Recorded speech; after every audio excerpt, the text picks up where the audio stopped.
Ep.4. Hi everyone, welcome to the fourth episode of Ep.4, a peer-to-peer podcast where open minds and genuine conversations of views take center stage. I'm Lucas once again and your host. Together with my lovely team spearheading this new project, You Are Enough. I'll be joining you as we uncover our peers' journeys to self-confidence. Our aim is to improve youth relationships and by helping you embrace self-love and also provide mutual support. So through inspiring true stories from peers just like yourself, we want to let you know that no matter who you are enough. And hey guys, Lucas here, just jumping in, letting you guys know that we have a special announcement at the end of the video, so be sure to stick around and watch to the end of the video.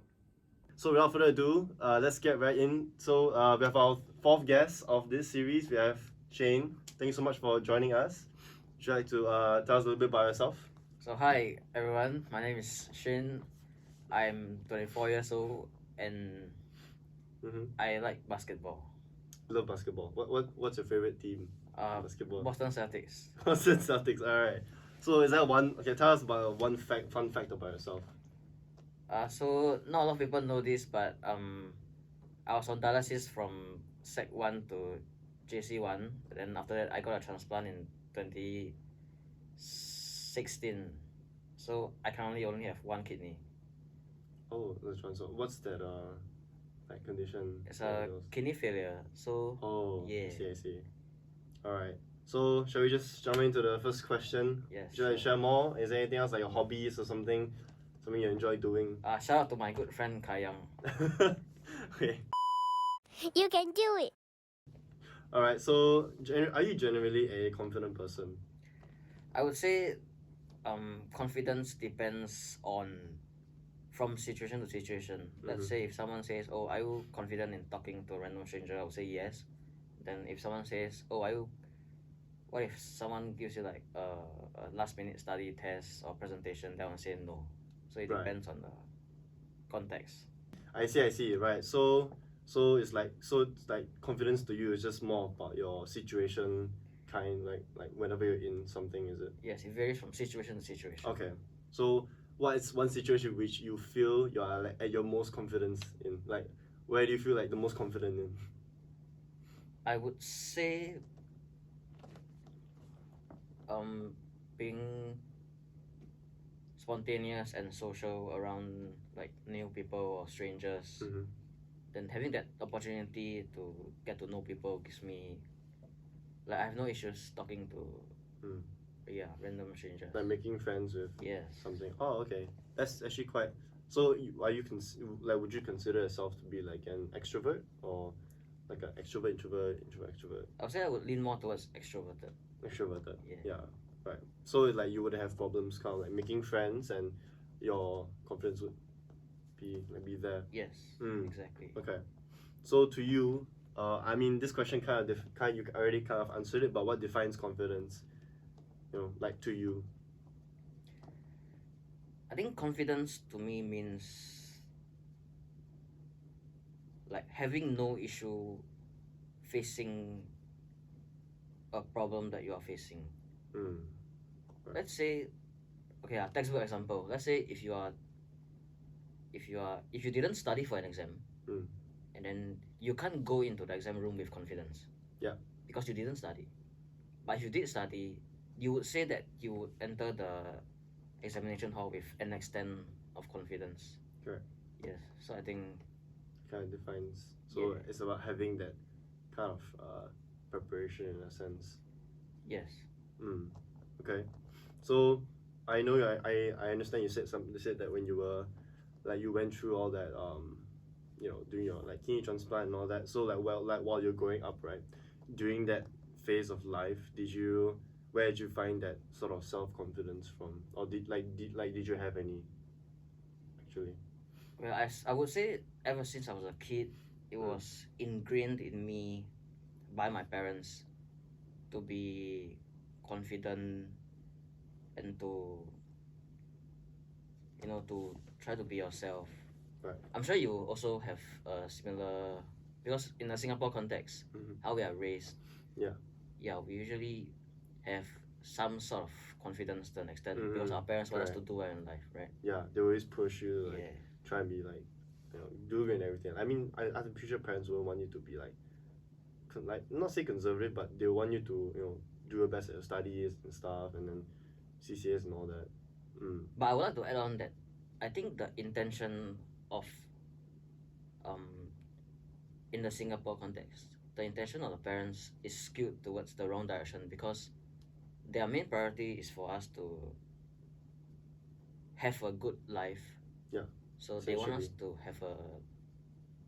have a good job and make more money. To be comfortable. Yes, but the confidence is like sort of a byproduct that comes with it. Correct, correct. Yeah, I think I get what you mean. It's like they want you to achieve a lot of good things and sort of give you a life where like, oh, you study well equals, you know, better job in future, which means money to be comfortable. Yes. Then the confidence part is like, after doing those, you're supposed to sort of be confident, which like, yeah, I understand that as well.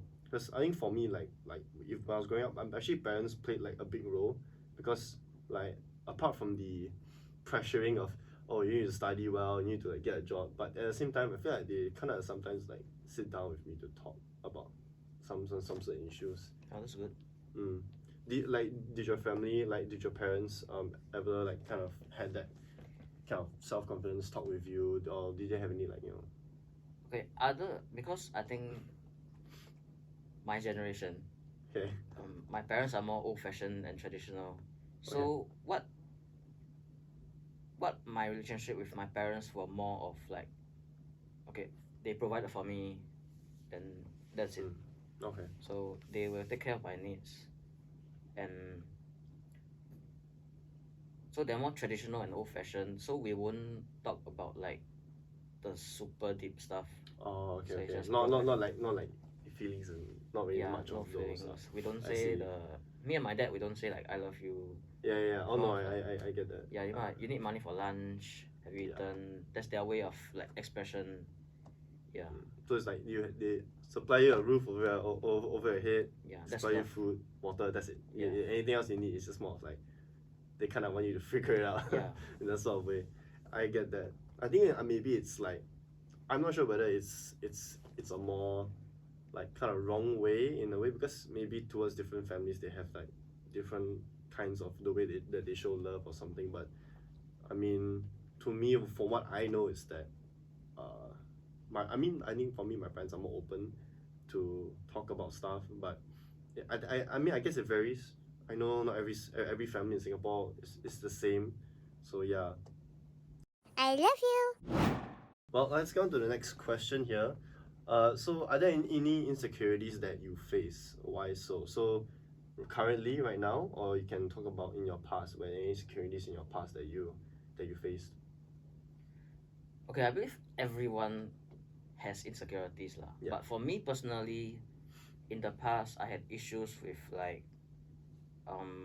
body image because I'm not the tallest person in the world. Also, I would say that because I think I can be humorous at times.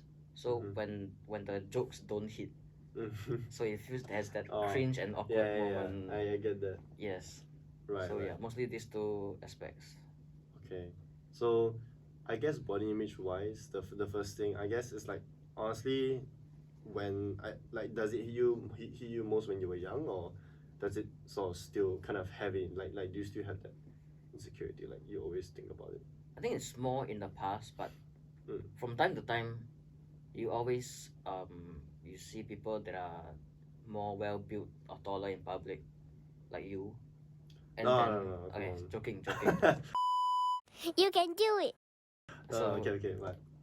so it's sometimes, and because basketball is my hobby, so you sometimes think that, oh, if I was taller, I would look better, and I could do certain things better, like reach the top shelf, which I can't. Then it's also, oh, I can play basketball better, and I can wear certain clothes that will look nicer lah. Right. I see. But because in the past I also used to depend on like the validity of strangers. So Okay. I want them to accept me and see me as like, wow, But now, because I realized that as I grow older, I realized that validity from like strangers or people who don't matter is It's like temporary. it's temporary. So what matters more is um the people who matter to you, like your close friends or family, Right. and knowing that they accept you for who you are gives you more confidence to be yourself. Yeah. Exactly, yeah. Because like the ones that really matter kind of hits more than Yeah. friends that you see here and there, and it's more like temporary. Yeah, I honestly get that feeling also. Like, I mean, I understand, like, yeah, I may be decently average, but the thing is, like, even while growing up, right, like I was also once like really frail.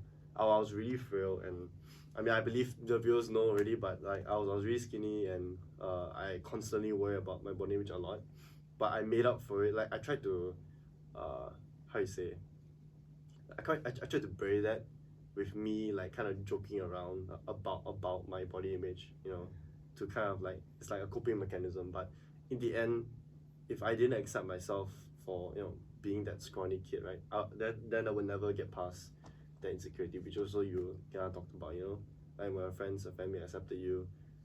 But I hope that actually pushes people towards like a better mindset, because eventually you're gonna have to face the fact that no matter what body what skin you're in, like that is the one that you own, and you need to understand that you should just embrace yourself. There's no point trying to suck up to other people or try and make people please, correct? Yeah.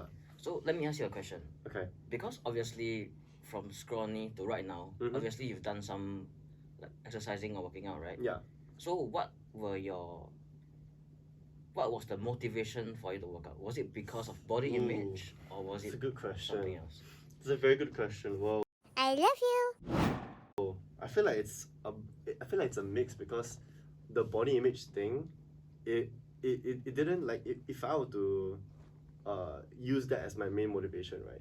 I probably would have like already started it when I was in like maybe like P6 Sec 1. But I think the reason why I did not is because I didn't think that I needed to work on myself that much. But I think the one thing that really pushes me to really work out more and to try and like accept myself is when I start seeing people in public, like those other kids where they are like my age, but they're so much way better looking, and just body waste. And I realized, I kind of want that too lah. But I was also thinking, but even not to do that, I need to put effort in. So it kind of pieced it logically. I don't know how you call it, but it's like logically to me, I think, okay, I should put in the effort to improve myself. Yeah. Okay, because for me personally, when I started working out at first, it was purely based on looking better and appearance. Okay. So Yeah. it was more of a superficial level, like looking better, having muscles, big The biceps. aesthetics, correct? Yes. Yeah. Okay.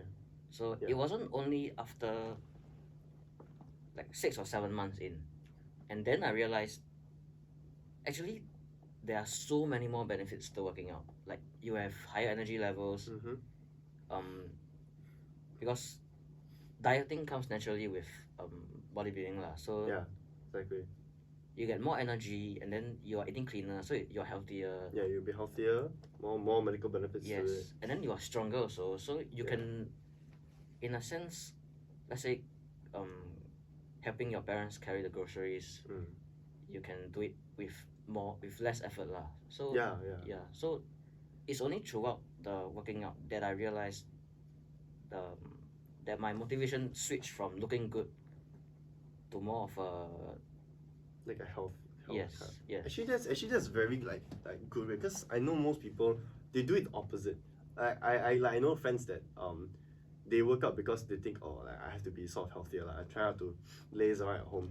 But after a while, they transition into being, I want this muscle to look nicer and stuff. But I think for your way, I think it's a good motivation. It's a good switch, because from aesthetics, you then focus on your health, and I think in health is wealth, and in the long run, it's a better motivation, a longer motivation for others that thinks, aesthetics is it's just kind of like you do this, look nice, and I feel that's it. Yeah, But no, yeah. but you constantly do it. Exactly. Yeah, and Yeah. that helps also. I think does that also pique your self confidence? Yes, but the confidence comes from the non-aesthetic stuff instead of the looking good. Okay. Yes. Like no aesthetic. Okay. Right.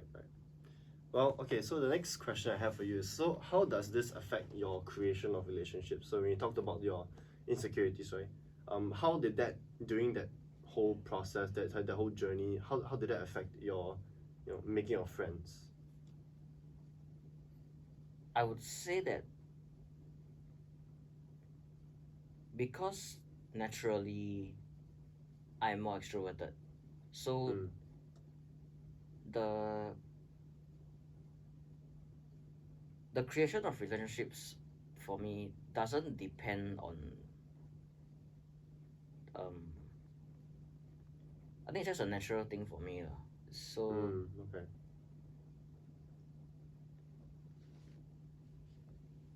and I think that okay, because I accept myself for who I am, so when I meet others, Yeah.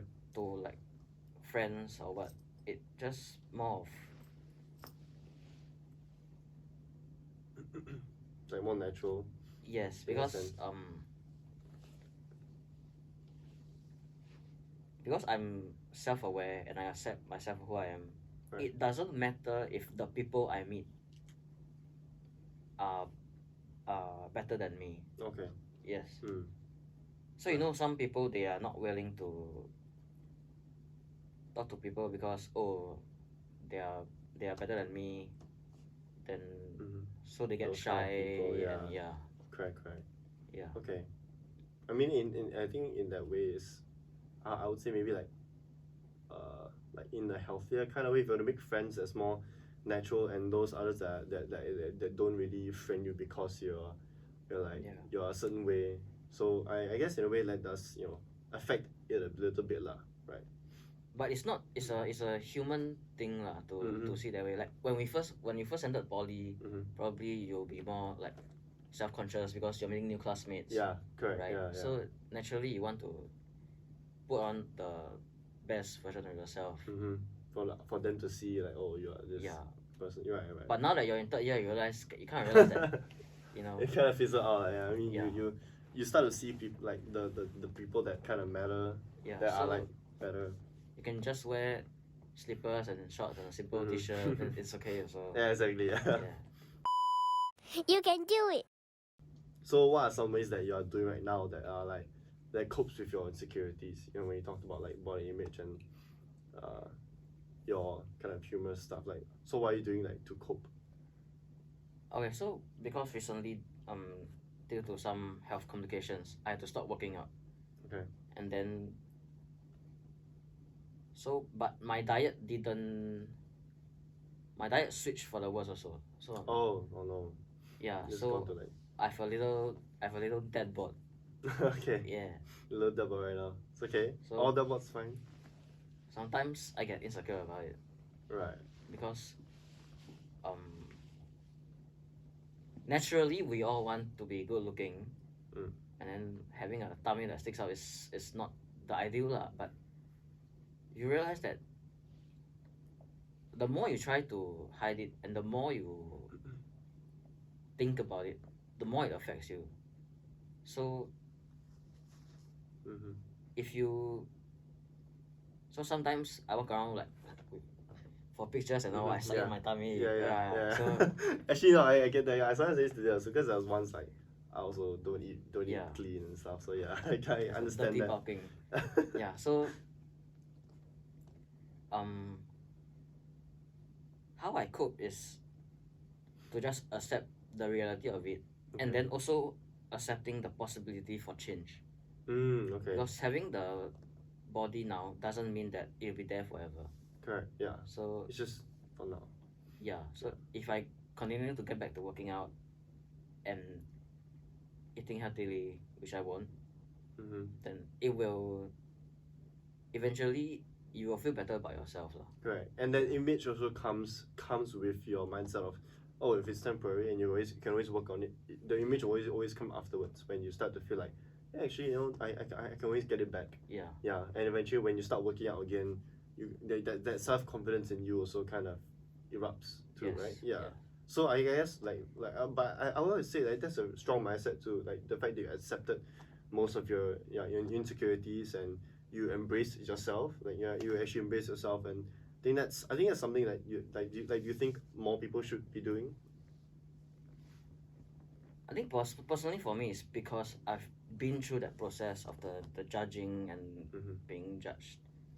So I think it's okay for people to let them learn themselves the hard way. Yeah. So let them go through the insecurities. It's Mhm. fine. Then through that they will learn by themselves that a lot of things are actually uh better than what they expect. Because nowadays with the social media and all, because no one shows their insecurities on social media. Yeah. It's all the good stuff, Mm-hmm. all the smiling Mm. and all the And even if they do, they show the afterwards kind of also, right? When they say, "Oh, yes, I worked on it" and stuff like that. Yeah. yeah. So no one shows the bad stuff that happens. Mm. So in a sense, I think when we scroll through social media, we see wow, they're going through this, they look so good, Mhm. but we don't know what's going behind the picture. Correct. Like for example, me sucking in my tummy, so no one can see the Yeah. yeah. So that you don't know that the actual like of what the things that they go through. Yes. Right. Correct. You are enough. All right. So the final segment that we have is, so any advice you'd like to share to our viewers if they are facing any similar difficulties like you have? Any advice you would share to them? Any advice? Mm. I would say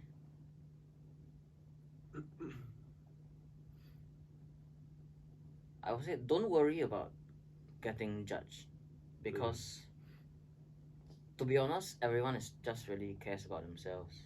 Right. They care about themselves more than they do about others. So